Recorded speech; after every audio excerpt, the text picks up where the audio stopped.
It's late May in south central Kentucky, and we have finally gotten some rain, 3 inches in the last several days. My flowers and weeds are loving it, and they've really shot up since the rain began.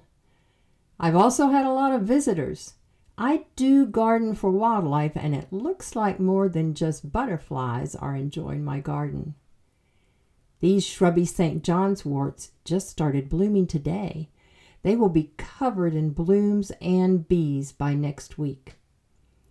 The oak leaf hydrangea is in full bloom now, and it will change to pink after the blooms are pollinated. Indian pink, which is also known as woodland pinkroot, is now in full bloom, and it's a favorite of the hummingbirds and deer. This is a non-native purple columbine. Last year I cut off the seed pods to keep it from hybridizing with my native red and yellow columbine. A few other blooms that have popped up are evening primrose, which attracts moths, lanceleaf coreopsis, which is great for all kinds of pollinators, and spiderwort, whose blooms will last until frost. Thanks for visiting my Kentucky native garden. Please like and subscribe if you enjoyed your visit.